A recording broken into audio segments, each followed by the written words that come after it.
and we'll see you on the next episode.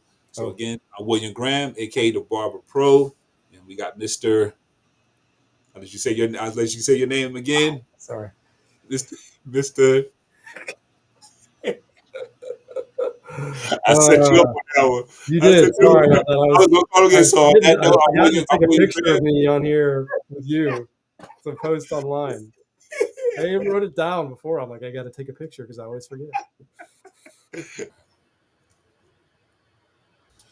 All right, welcome back to another episode of Underrated Profession. Matter of fact, this is our first virtual session here on our underrated pod talk that we like to say instead of podcasting. And today we got a special guest. We got a young man, Mr. Pat Hogan, is going to be with us today. I like This you is already, William. you, Young man. you like it already. And Second. this is gonna be a fun. This is gonna really be fun because this is one thing that anybody knows me here, especially around the school. They know that when it comes to business, I love talking about business all the time. So I'm excited to have this conversation today because we got a business coach specifically for our industry, for the barber and beauty industry, and so I'm excited to have this opportunity to have this discussion. And so, first of all, I want to give a shout out to our location. We're here at Wake Tech Community College. I'm here in my lovely office today. I know y'all normally see us out on out in events, but I'm here at Wake Tech. We are over the Public Safety Campus here in Raleigh, North Carolina. So I just want to maybe give a shout out to our location. And so, uh, just to go ahead and dive right now, I want to just dive right on in. So we got Mr. Pat Hogan here. So I'm going to start off with, first of all, who is Mr. Pat Hogan, and tell us a little bit who you are. Yeah, for sure, William. So I'm a guy who got into the business. Now, I'll tell you right off the top, I'm not a stylist or a barber initially. I'm still not, but I'm a business guy. So a friend of mine and I, we owned and operated 6 salon suites here in the Charleston, South Carolina area. And then from there, we did sell the business. We sold the business to My Salon Suites. That was about October. So starting last March, I kind of got into the business coaching aspect with beauty professionals and barbers. Definitely noticed the need there, right? When we talked earlier, you've been training in being a barber, how to be a barber for a lot of years, but there's not a lot out there about training on how to be successful in business. They're almost two different things, right? You wouldn't want me cutting your hair, uh, but unfortunately, you probably wouldn't want a lot of barbers out there running your business. Right. So like Right. it's a give and take. So I saw the need there and kind of jumped into that, and then I've been doing that full time since basically October when we did sell the business. So that's my background. I'm a marketing sales guy, and I'll just love helping people with their business. Nice. So so I know you said with your background for the marketing and things of that nature. What about coaching itself? Is this so you kind of find yourself kind of obviously helping with marketing and still coaching in some form? How long would you say you've been coaching? You would say Yeah, roughly or yeah, ideally. great question. So I do have a background in that as well. It's a little bit longer back. I know you said I was a young man, which I do appreciate. But before I got into operating the salon suites, I worked at the American Red Cross, and before that, I was actually in the golf business where I did a lot of high level coaching with folks in sports. So I bring that through with me today. Really, a lot of things that work in sports coaching are going to transfer through to business coaching as well. People sometimes think, well, it's a little cheesy. I don't want to visualize success, right? I don't want to practice at home, talking like I'm talking to customers. But if you think about it, right, people in sports, when you watch athletics, they would never say like, well, yeah, I never practice. Right. I just show up at the court and I'm here to play. Or Right. I'm here at the course. Well, did you practice this week? No, I didn't do anything. Right. And Right. you think about in that regard, even like Tiger Woods, Michael Jordan, all the top athletes, you just assume, well, they all have a coach, right? And so we don't think about it in business terms or everyday life, but there's nothing wrong with having a business coach to help you with your business. So that's kind of the background I bring to it from a coaching aspect to get it also sort of model some of the things that make folks successful in that athletic arena transfer over to the business world as well. Well, that's funny you said that because you used the analogy with sports because I just recently had another interview where we was talking about barber battles and things of that nature, and the guest, Mr. Craig Skills, was talking about how he associated um, barbering to like the record label or entertainment, right? And I think we do kind of, that does make sense because I think we are kind of like athletes because we immediately get out and jump into immediately making some money and not really probably having much financial literacy, in the past Sure. experience. So, and then not having, and I know myself, I did it right out of high school. So, I mean, I was wide open. So I didn't really have any kind of guidance. I was just free. And so there's a lot. I tell our students, I said, whew, that's a lot of money I blew. I had fun, but there was a lot I blew away. But uh, but I think that's unique, and that's something that is important. I think for our profession is having that because sometimes we have a tendency to come from, obviously humble beginnings, or may not, some barbers and stylists. This may be a second career, or this may be their last, their last option. They may have made Yeah. some bad choices, things of that nature, and I think that. And I'm excited to when I see programs like yourself that's putting structure around the business piece because, like you said, the business part sometimes I believe gets overlooked because it's considered the boring part, but it's the most important part It is. Whoa, wake me if up. you want to if you want to have a career versus a Yeah. hobby, Right. right? And that's and I think that's why it's important that we understand the importance of having a coach.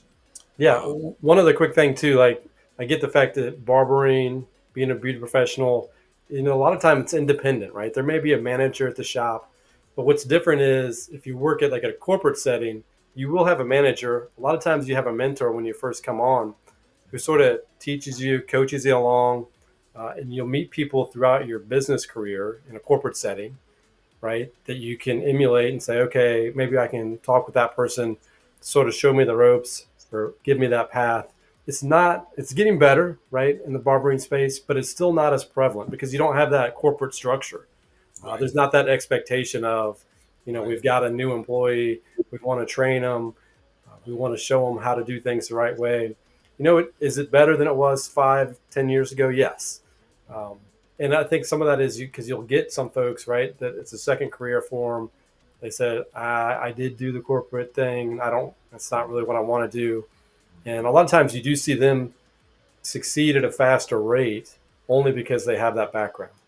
Yeah, that's true. And sometimes they get frustrated because they had that background. They seeing like, what is going on? This is not Yeah, there's some of that, yeah, right? right. I'm sure you see that with students. All right, so we're back after some technical difficulties, but we're back. But what that means is a sign to jump right on into our next question. And so, one of our first questions, we already talked about a little bit of your background. So, as with this being a barber college podcast, or being a school podcast, um, what are so answering questions for some students? What would you say? What are some critical steps that can be taken? What are some of the most critical steps that can be taken when starting a beauty business? What suggestions would you give someone, or what some steps they should be putting in consideration when it comes to starting a beauty business? Yeah, sure. Good question. So, talking about when you get your start into the beauty business, what are the steps that you want to take to be successful, right? So, coming out of a barber school or like a wig tech, to be successful, you want to get yourself in the right situation. And I think a lot of times students they think that they'll just take the first position they get offered, right?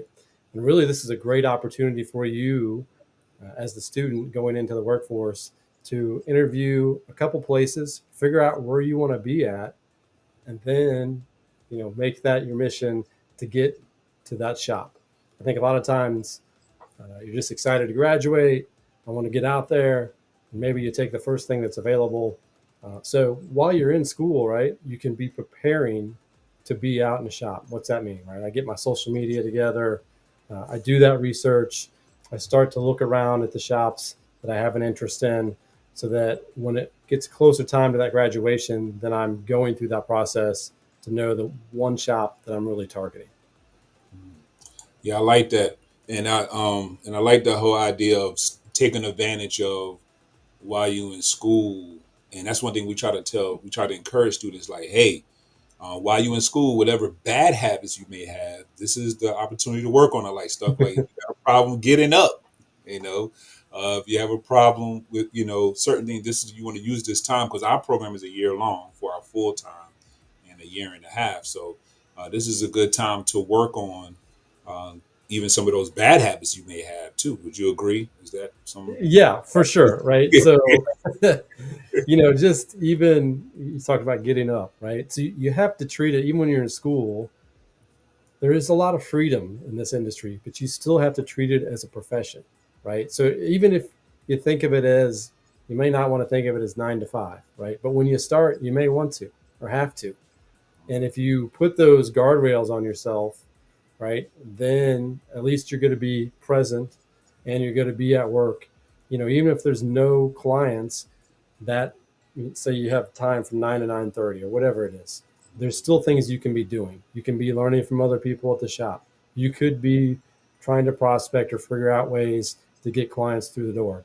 If you're just sitting home asleep, you're not doing any of those things, right? So, you have to treat the business like a business, and that can be tough at times, especially when the business isn't going great, right? But what you can control is your effort and what you put into it. And initially, treat that as success each day, right? Because over time, that effort that you've put in, the steps you put in place, will lead to success. Right.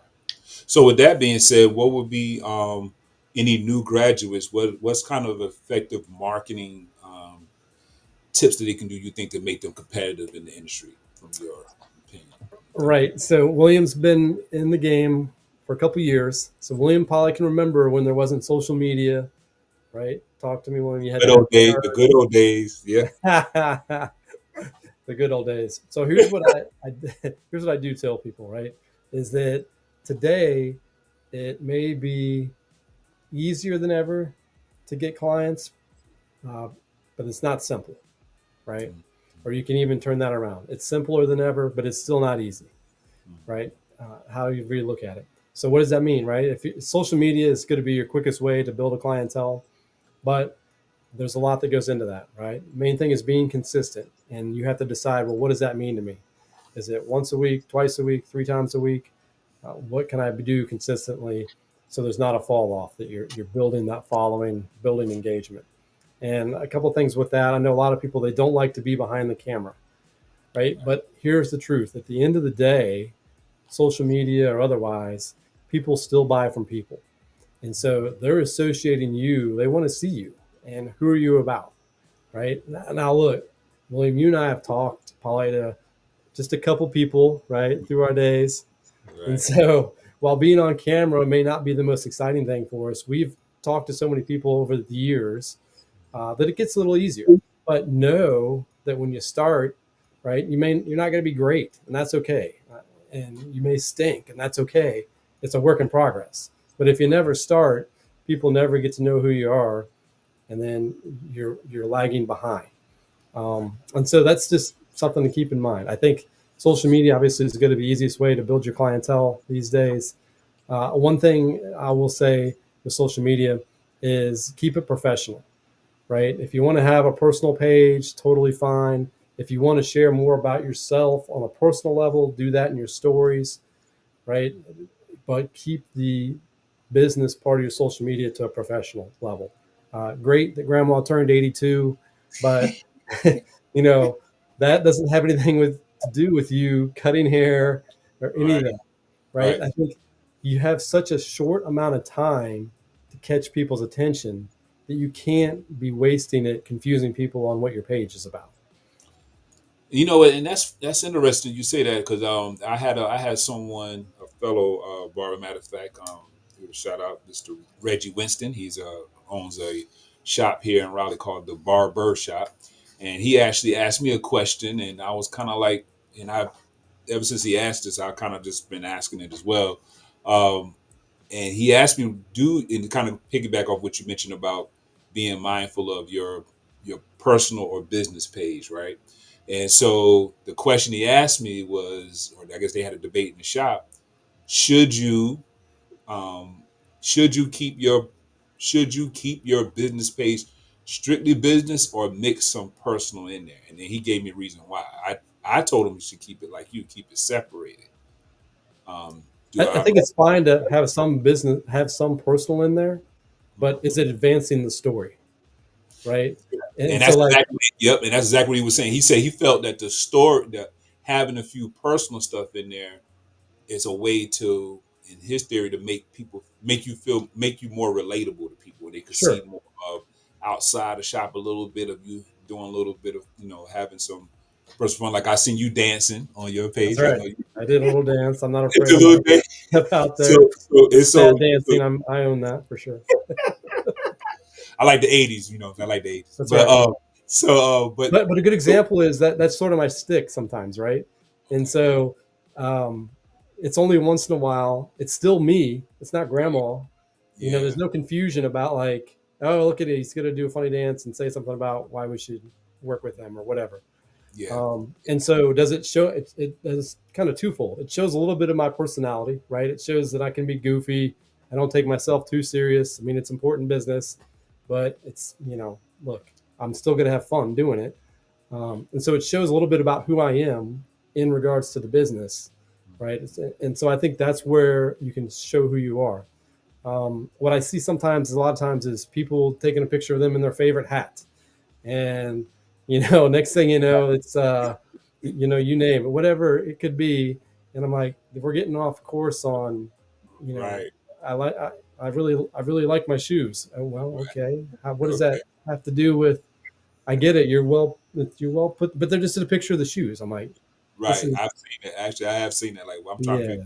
Now that yeah. you say And that, I'm if trying you're to gonna figure. do Like, that, it's okay, but put it in the stories. Don't put it in the reel or the post, because the mm, stories and Instagram are where you're gonna be showcasing more who you are. And that's okay. If you've got your grandma's birthday every there once in a while, but what you'll see too much of is too many pages are littered with just all over the board. mm, And it's like, okay, what I want to know when I come to your page, if I'm looking to use you as my barber, what do you specialize in? Where's the shop? mm, What's the experience I can expect? right, Those are kind of the three big ones. right, right. Um, and And so that I makes know, yeah, that makes sense because now that you say that, and I'm thinking that whenever I seen anyone, like whenever somebody did post anything with their shoes, I will tell you the first thing come to my mind is like, okay, are they going to tell me these are some good shoes to stand in, or like that? right, right, Obviously I know they're some good looking shoes, but I'm yeah, waiting for something in that caption. I guess it's kind of maybe think about what you mentioned about having it still go along with your story or what you're trying to or your yeah, brand. And that's what and that is something that come to my mind every time I see those type of pictures. Like, oh, these are some good shoes to stand in, or what? And then and it's right. you know It's right. That's the main thing. No matter what you do with marketing, sales, business, you don't want to confuse. If you're confusing people, they're turned off, right? right, And nowadays, you got about 4 seconds for someone to figure out, well, what is this page about? right, And gotcha, that's it. And yeah. if they're confused, maybe they watch one video and they're like, I don't know, what is this guy, the owner of the shop? Is he cutting hair? Is he a fashion designer? I Like, don't. what's I'm not going sure. on here? So Yeah, I would that mean, be we so? laugh, but like, Right, but that's true. it's Yeah, true. Yeah. yeah, and like and And you if want to I make it, look, you want to make it interesting. I get that. And I get that sometimes that's why people are putting these random things in. Um, but you are the one that has to be interesting, right, right? That's right, what people are buying. When they come, they're buying you on right, social media. right, And so you want to showcase what you're showcasing the cuts you've got, what you specialize in, like I said, but you're showcasing you. And that's what people are buying these days. A lot, I think we've sort of gotten confused on. Well, it's shifted, right? Back in the day, you one-on-one conversations, you get people into the chair. You can definitely still do that for sure, but yeah, the social media is how a lot of folks they go and check you out and yeah. and look there before they ever come. And so, with that being said, and that good segue into the next question is how can someone getting out, a student or an apprentice, or even a seasoned barber, or stylist, how can social media be leveraged to help grow their business? Yeah, for sure. So when you're in school, you're showing what you're doing, right? It's I'm telling a story. I'm here's my day in the life. I'm coming to school. I'm driving in. Maybe you like Starbucks. Hey, I stopped at the Starbucks, get a picture with the person. It's my favorite barista. I think they call him, or coffee maker. Right? I don't drink. I don't Yeah, drink, so. yeah, yeah. I'm with you, William. Anyway, and then hey, I'm walking into the school. Maybe you speed some of the sections up. Uh, I think that you just have to realize that it is going to be a little bit of work, Yeah. right? And some people are like, I don't want to do that. Okay, and that's okay, but you're going to have to. Then you're going to have to go out there one on one, or really rely on your friends and family. I think that look, with the social media, doing little things like that, and we call it batch creating, right? Take 2 hours, take 30 minutes to come up with ideas, or look at other folks' ideas, right? It's okay. And then, 'Cause you're gonna be slow, realistically, when they yeah, get you're going to out. be slow to start with. Yeah. Yeah. Yeah. Okay, I'm And sorry. then kind of go from there. It gets easier over time. And again, we talked about it, right? But it's that first step is the biggest one. And Now, well, let me say one other thing, Wayne. This is not about social media, but this is one of more of okay, my like pet peeves. All okay, right. So we're talking, right? And so here's a way that you can still grow your business if you're not a fan of social media, but you've got a wide network, right? Is that you ask people who do they know that they can refer to you, right? A Mhm. lot of people will say, do you know somebody that would come to my chair? Do you know somebody that you can refer? Yes or no question. Right, They say yes, or they say most likely no, because it's a natural response. No, I'm not sure. Probably, I don't know. But if you ask them, who do you know that you could refer to me? You don't give them the option of saying, well, they either say, well, I don't know anybody, or they say, well, yeah, I've got Jim or Bob or Sally or whoever who I could refer to you. And again, now this kind of goes to like how well you know the person. right. Um, you get a if you feel real comfortable with them. Hey, you can say, "Do you mind if we get a picture?" You can text Sally, Jim, or John and say, hey, "This is William, my barber. I think you'd be a great fit in his chair." Yeah, Right? And so things like that. Is it social media? No, but what you're doing is, you've asked them who do they know. So even if they don't know somebody, that's going to stay with them longer, mhm. right? And you can follow up with them the next time they come in case they say, "Well, I'm not sure." Versus, do you know somebody and they say no? I mean, what are you going to say the next time? Right, They already told you they didn't know anybody, which we all know is not true. right, right. You know somebody. You know somebody. Right, right. Um, so that's what I would say is another way, just a different verbiage, different way to ask somebody, but it's just important. And look, as a student, you have to have a mindset of like, I've got to be my own best cheerleader. Yeah, yeah, And people have to realize that they're going to be most excited for you when you start school and when you finish. yeah, What you have to do is bridge that gap in the middle, whether it's social media, whether it's just talking to friends that you know about what you're doing at the school. Because people will say, well, that year went by really quick. You're already right. graduated, Yeah, right? yeah, And yeah, so and that's funny because that's bridging that exactly. gap is what's going to keep them when you graduate. They think, oh, great, now I can come see you Yeah, wherever you're at. yeah, and that reminds me of a story of, like you said, staying in touch. Because so one of the things that we notice in school, this for all the schools, a lot of times, you have different personalities, and then Oh you yeah, got those that are introverts and extroverts. Some people don't feel comfortable, and I was like, you gonna have to. And even though I tell students they don't believe it, they don't believe me when I tell them that I used to be extremely shy. They're like, Mr. Grant, as much as you talk, there's no way that you were shy. But believe it or not, I used to be extremely shy.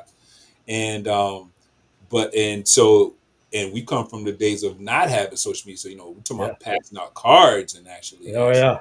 Those are, so I was like, man, if we had the stuff y'all got now, I mean, just forget about it. But But it's still work, and I think that's the still main. work. It I still think works. people get confused on Yep. this. Is this going to be really easy? Yep. Right? And Yep. it's Yep. simple, but it's not easy. You still have to, instead of handing out 100 cards, you're doing 2 to 3 reels a week, Yep. right? Which Yep. is different work, but it's still work. hmm And I think that's you're right. And I think that's just from my observation. I think that that it has people believing that it's a lot easier than what it really is. Like you said, it's still work. The consistency is a big one.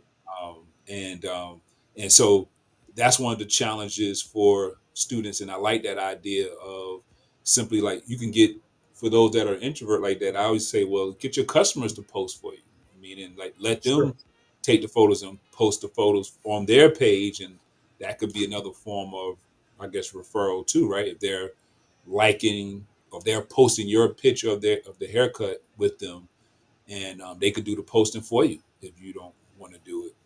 sure. Um, And if you're an but introvert, you're going to want to look for a shop that's well established, yeah, right? Let's not try to do all the things all at once. This is yeah, another thing and talk to folks. Like yeah, if you are an extrovert, great. It's right, easier to make sales. It's easier to, but if you're not, if you're an introvert, that's okay, right? But you're gonna go to a shop that's well established, hopefully, and is bringing new clients to you, so that someone who's an introvert is going to typically thrive on that one-on-one conversation, right?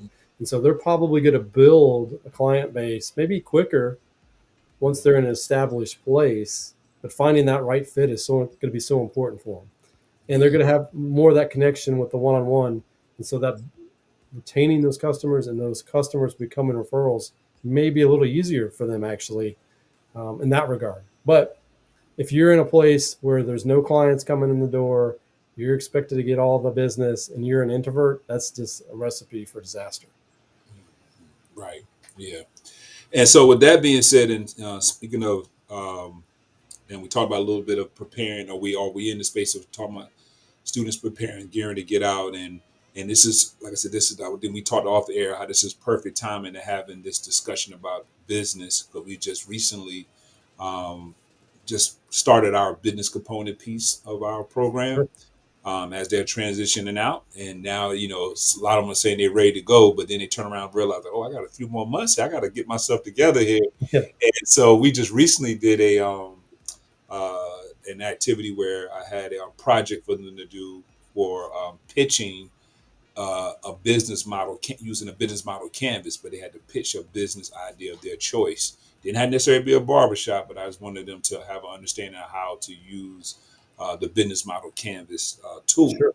right, to help them with a startup plan. Or because at the end of the day, we know even doing opening a barbershop, it's still those same fundamental things and steps that you need to do to start a shop can apply to starting any business, really, Oh if yeah. you think about it. And so some of them didn't want to share their business, their future shop idea because they didn't want nobody stealing their ideas. So that's why I gave them the choice to choose any type of business because the main thing is they understand know how to use the tool. So with that being said, how important is it for you, say, for students to have a business plan, and what should be included in it, or what should you think should be included in the business plan, and is it important for them to start while they're in school? And I try to explain to students that just because you may not jump out right away and you got to do your apprenticeship, you can't plan too early. So, what's your thoughts on business plan and Yeah, for sure. So thoughts on a business plan when you're coming out of school, I think, are important. Uh, and maybe work backwards, right? So think of it that way. Where do I want to be in 5 years, 10 years, and then segment back that way. It's going to be more important than trying to think, what do I need to do to get a million clients, right? So first, think about the long range goal. What is that? I want to open a shop, and then work back from there to, well, this year, what does that look like? It looks like I graduate from the school and I get into a shop and I establish myself with 25 regular clients, or just random number, right? And then back that down to, okay, what am I doing this month? What am I doing this week? What do I do today? So having an overall business plan of a long-term plan, and then breaking that down into baby steps, if you will, that you can follow each and every day, are going to help you progress. And I think one important thing here with a business plan or a model when you're coming out of school, um, and then 2 to 3 years on down the road, it's really important to focus on how far you've come. I think a lot of times we get recency bias or we get frustrated with where we're at, and we forget to think, okay, well, I started way back here. Now I'm way up there, right? Look how far I've come. I forgot, but I've made so much progress over the last 12 months. And so that's, an important factor when you get frustrated or when you think, well, maybe this isn't working out, uh, just to realize the progress you've made, right? It's always about, it's not about perfection. It's about progressing. I like that. All right. All right, Michael, so we time. talked about that. Oh, so We're we good. just talked about the business plan. So we talked about the business plan and how important that is for them to start working on that while they're in school, right? As they're preparing to get out, having that plan, having those goals, and I like what you're saying. Have those, project your goals out 5 years or more, and then work your way back, right? So with that being said, what are some you know tips would you give uh, a student to understand how to brand themselves or their identity into the industry from your experience? Yeah, good question. So important, right? The question's about how do I brand myself, Hmm. market myself, and make myself unique. So with branding, I try to encourage folks to not use your name in the business, right? It's okay initially, but if you're one of your goals longer term for now is maybe to open a shop, um, or even a suite, that you having your name in that business, right? It's not as marketable longer term from a branding standpoint, or if you want to sell the business, right? Uh, Great that Williams Barbershop did really well, but guess what? My name is Jim, Right, right? right. I didn't think about that. Yeah, And yeah. so,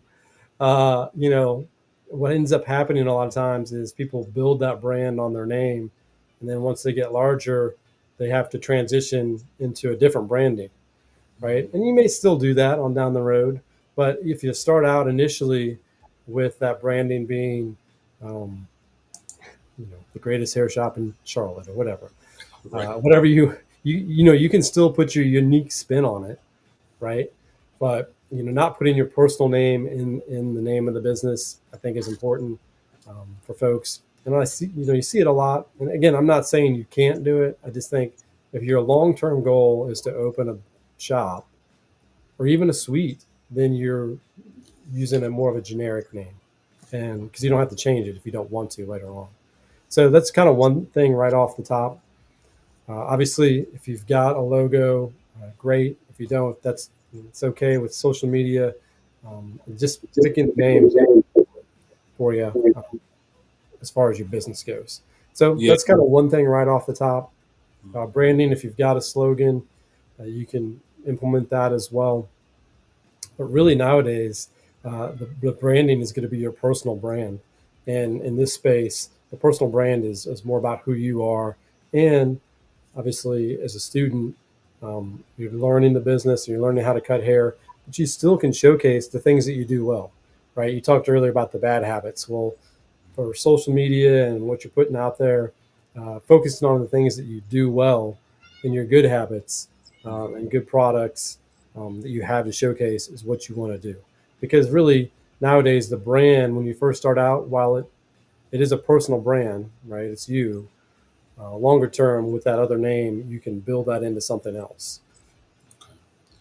And so I like to go ahead. I always like to, and I know wrap it up a few more questions, Yeah, sure.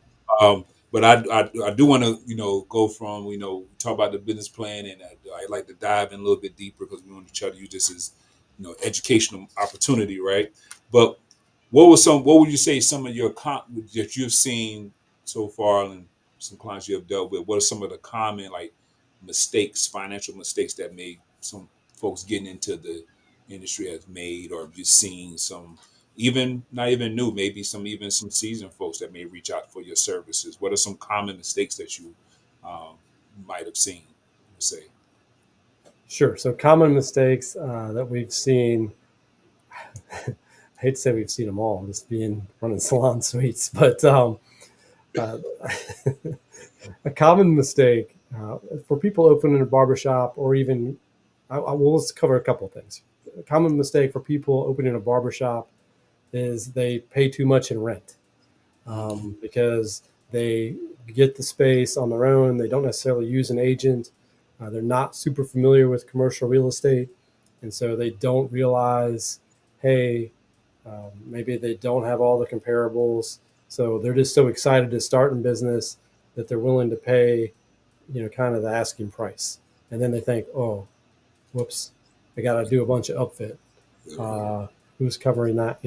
So where it can hurt you from a lack of business standpoint, and we won't get too much into the weeds here, is there's a lot of negotiation that can go into your lease, right? There's things called tenant improvement, which means that the landlord's going to help cover those expenses. Now, the thing on that, right, is that you have to upfront those expenses.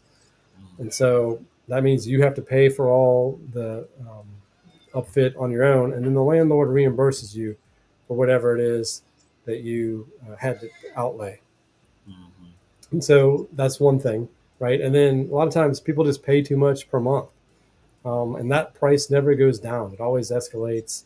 And if you're in a 5 or 10 year lease, look, the lease price never drops. All right. Right. And so Right. it's always increasing every year. Um, and the last thing about when you open a barbershop is that the lease is always going to favor the landlord. Always. They wrote the lease, right? Right. And so so what I would tell you, for better or worse with people, we were the landlords in the salon suites, right? And so the lease always favored us.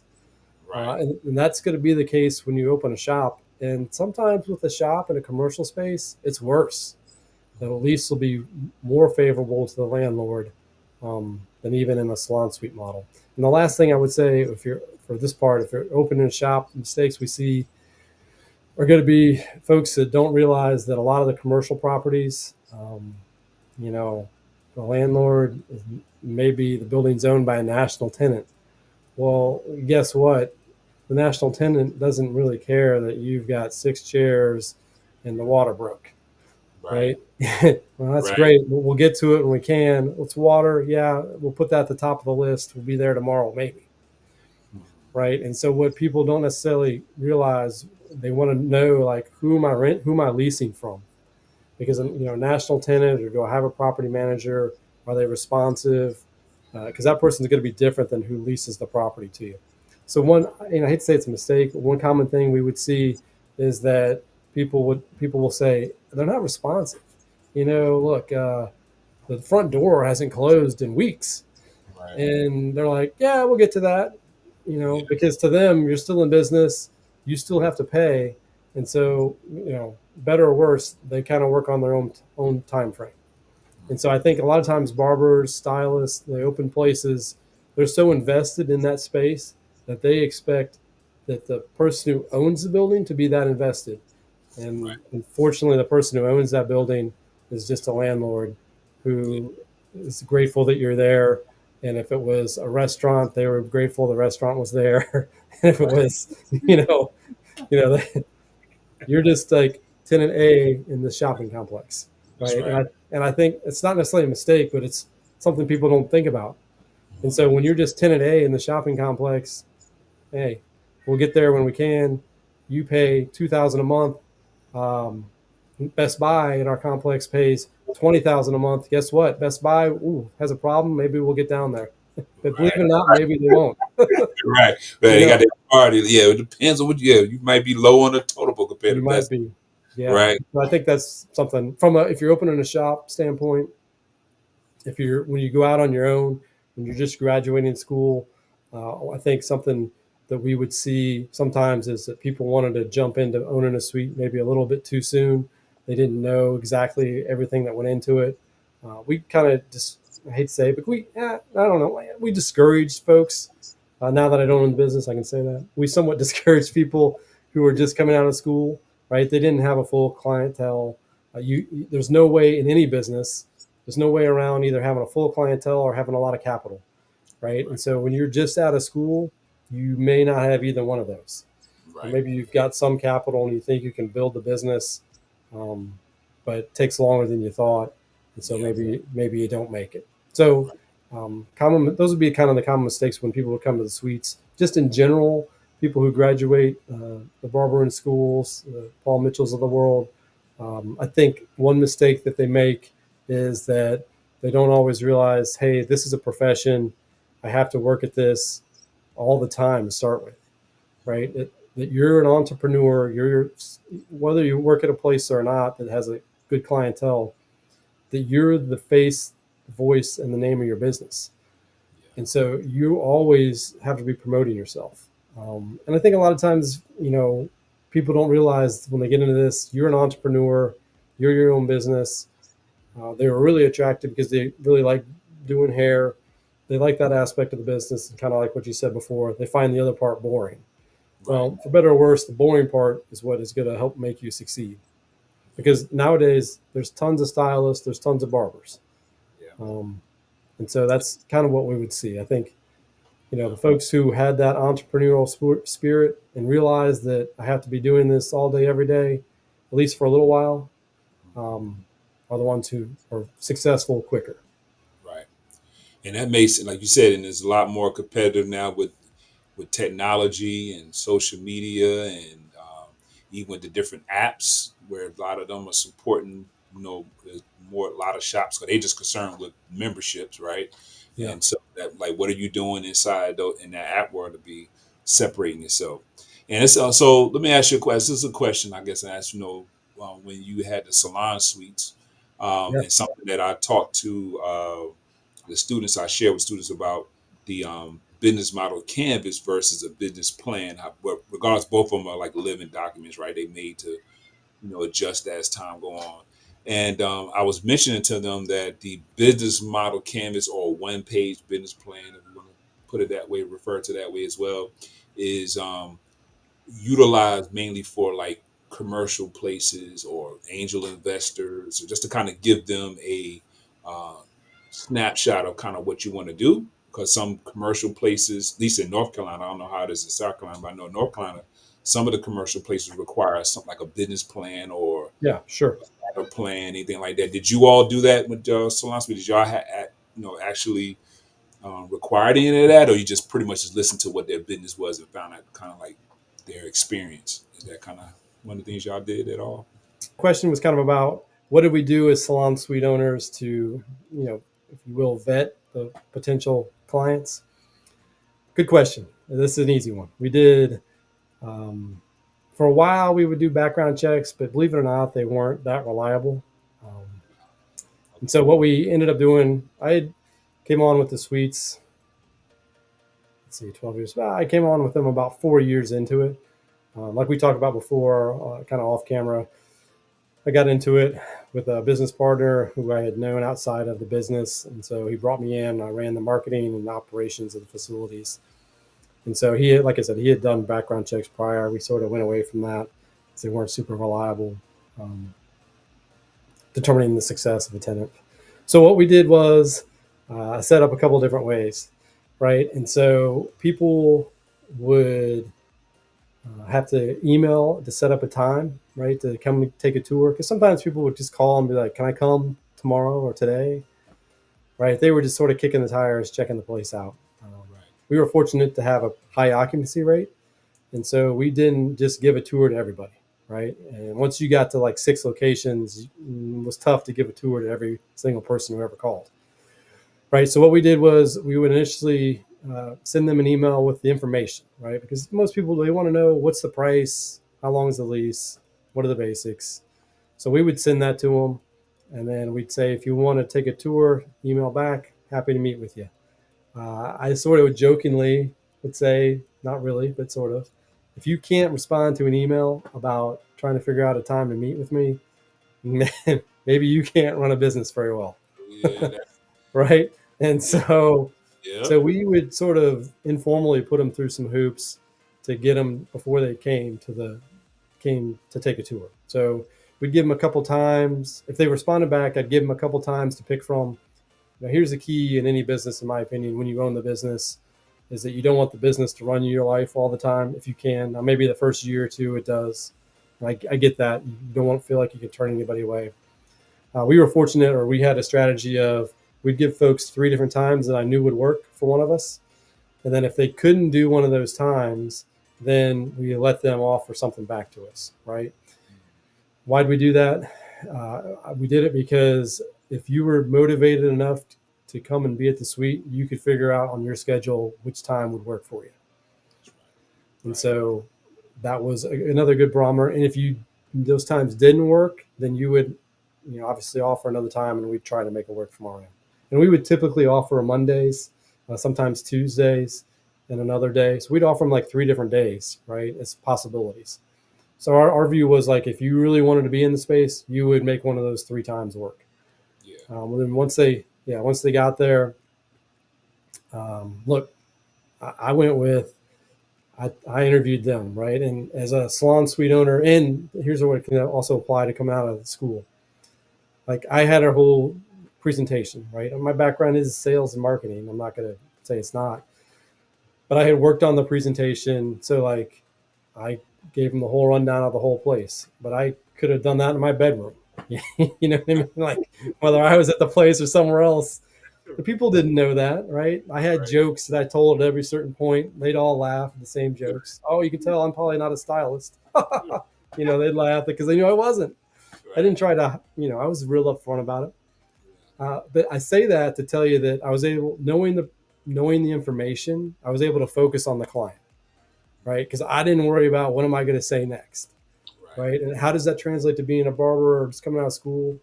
No, you talk about having a business canvas, but having that elevator speech of here's what I do. I'm great at giving fades. I work on Monday through Thursday.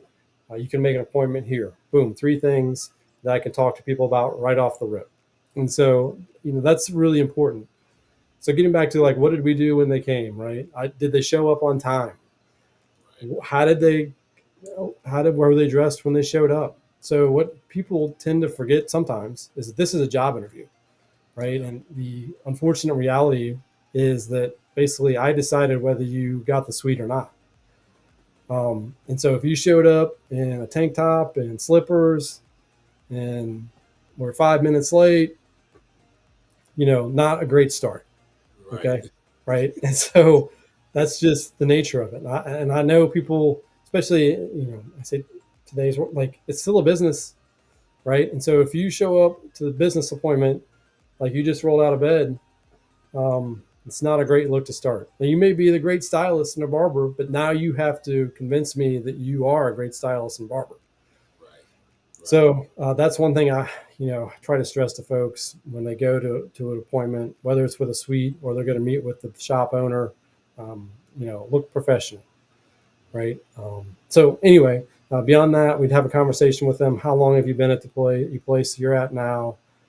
What's kind of your specialty? What's your book of business? And just kind of let them tell us about themselves, right? Again, if they can't articulate or tell me who they are, what they do, um, unless they've got a full book of business or they've been somewhere for like 7 years, that would make me a little bit nervous Right. um, about about them coming. So those are kind of the factors. And look, again, I know we joked earlier. It's hard to believe I'm only 23, William. That's But right. That's right. Young man. Young man. That's a but young man. here's what I would tell you: having just been in marketing and sales presentations, met a lot of different people through the years. We got good at saying, okay, look, yeah, I'll take a chance on this person, or I think they're going to be good. And we had a good rate with that of just being able to say, based on the questions we asked people, how they presented themselves, were they going to be a good fit? Could they make this work at a salon suite? Nice. I like Yeah. that. And that's all those are extremely important. And I think, like you said, and some of it could be obviously location and where you're from or what have you. But I like that with point you made that even though you are coming to start, you're looking for a space to start your business, it's still an interview, and you still Mm-hmm. need to approach it like an interview, and and you got to show up. and you got Yeah. to show out when you show up, right? At the same Yeah. time, I still believe in that. So with that being said, on one last question, and then we get Yeah. into game time, and All I'll right. let you out of here, let you loose. I know There you we go. had some fun today with the and but so what advice would you give? And I guess oh no, I'm gonna ask a different one. Sure. Yeah. How important is it? And this is kind of something that's kind of something that I'm been trying to get more involved in, but and I'm trying to encourage this into our students as well, is how important is effective networking um, for your business? Like, how important is networking, would you say? All right. Good question. How can beauty professionals or barbers network with folks, or is it still important to network with your community? So, right, I'm a little old school. I think it is still important to network with folks. Obviously, social media has changed that a little bit, but you can even still network on social media. You can reach out to folks in the barbering community, say, hey, can I come? And if you're in school, say, hey, can I come to the shop one day? Can I see how it works? Right? If somebody is really passionate about being a barber and owning a shop, they're going to take an interest, or they're going to appreciate your initiative to reach out and look. In general, right? People like to talk about themselves, Right. right? So they're happy for you to come and say, "Oh yeah, come on down. I'm happy to show you our place and tell you all about us."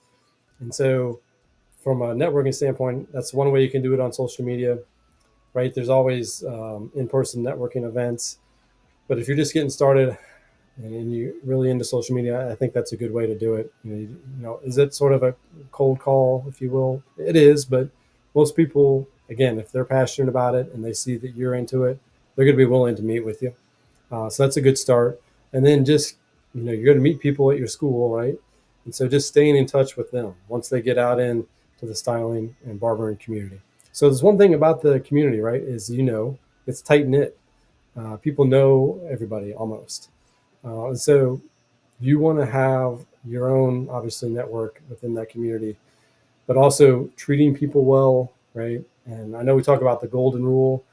Um, there's sort of like another, like the platinum rule: treat people how they want to be treated, right? A lot of times we say, well, just treat people how you want to be treated. Well, that's great, but they may not want to be, that may not work for them, right? You want to know the other people well enough that you can treat them how they want to be treated, or again, this maybe this, we're in the weeds a little bit here, but it's a good example of, if you meet with somebody outside of the shop and you say, hey, can we grab lunch somewhere?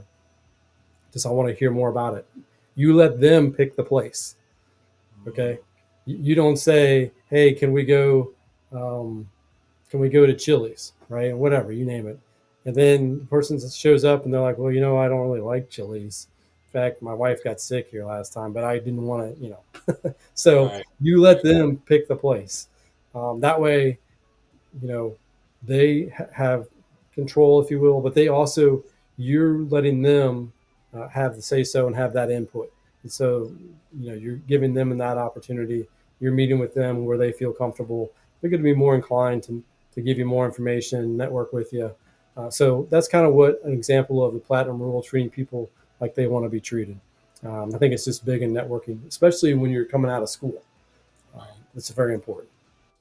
And I like that, and I didn't think about the part of somebody's previous experience at a particular restaurant like that. I didn't Yeah, even think about that because that probably would affect my mood, at least if you recommend a place that my wife got sick at, like, and that's yeah, probably all I'm thinking about, right, right? right. That's a good one. I didn't think about that one. All right. Well, now I'm going to go into our part of our segment here that we call our game time. We normally say chopping up with Sauls, Mr. Sauls, Mr. Mike Sauls, Barber Maestro. He couldn't be here, but I'm holding it down for him today. But I'm gonna hold down the game time for the segment for our for, and this segment is actually sponsored. When I first sponsored, is actually, I'm gonna see if I can add some special effects here. Today's sponsors by CEO Lifestyle Hair Care. So you can go to CEOHairCare.com. I think it's probably fitting that the brand name is CEO, and we're talking about Right. being in your own business for yourself. Let me see if I don't know if I think if I can add a little special effects in here. I don't know if it's too loud. Yeah. Yeah, nice. Good Ooh, job. that's our CEO. There we go. All right. All right. So you ready to get my hitters here? Hey, so This is real quick, William. yes. Again, this is even about the sponsor here, right? It's lifestyle hair care. Well, it doesn't say Frank's hair care, right? Right. So like this Right. could be it's this is building. He's obviously probably going to be building still a little bit of a personal brand, but a longer term play here, lifestyle hair care. It's going to be more searchable, and again, it's just something that you can work with for a longer time. So a good example for you, William, with the Thank sponsor. you. Thank you. Thank you. Well, thank you to our sponsors, Lifestyle, CEO Lifestyle. All right. So this one we call finish the sentence, All right? We're right. not gonna do all of them, but we're gonna do a couple of them just for Okay. fun. Finish the sentence. All right. All right. So the first one um, is I'm most efficient when I'm most efficient when I don't have any distractions. Quiet room. okay, okay. Yeah. When I look in the mirror, I see. It's the first thing. It's a quick hitters. Just quick hitters. The first thing I see. uh, when I when I look in the mirror, I think who's that guy? No, when I look in the mirror, I try to think. I see a work in progress. Right. That's Okay, okay. what I can say. All right. We all are work in progress, right? That's right. Right. When things don't go according to plan, I Oh, good one. When things don't go according to plan, I go to plan B. there you go. They say money is a tool, yet knowledge is Power. um, two more. Um, if I'm not sure about something, I Ask my wife.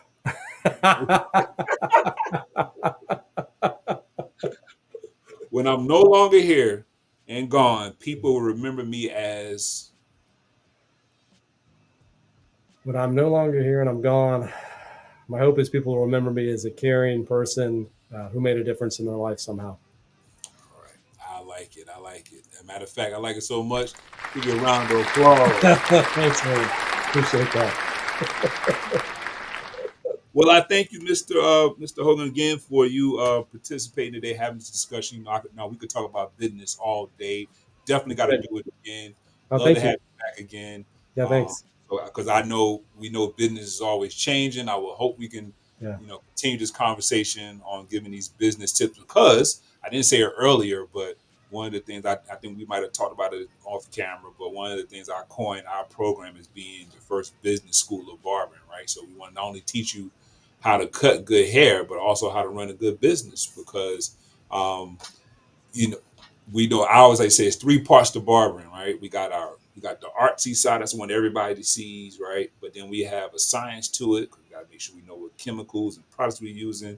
Then Yeah.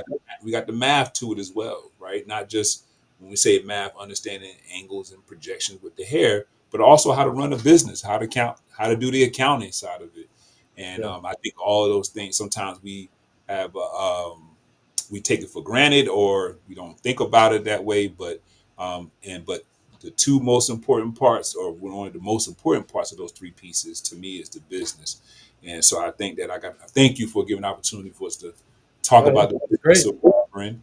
And so, do you have anything you would like to share or with our audience? And then, of course, how they could find you and all that good stuff.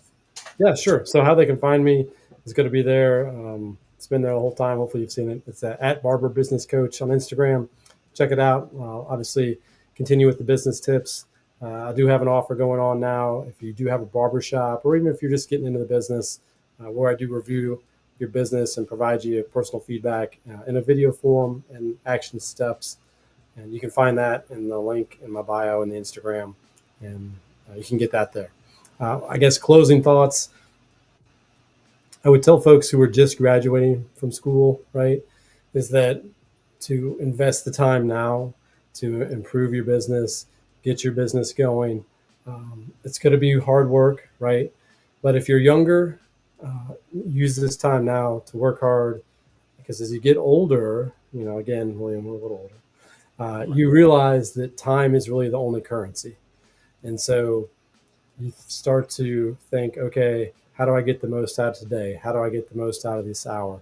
And so, what that sort of leads to, hopefully, as you get older, and if you can adopt this when you're younger, I think it's beneficial, is a learning mindset, right? And you're always wanting to learn, always wanting to improve, knowing you're never going to be perfect.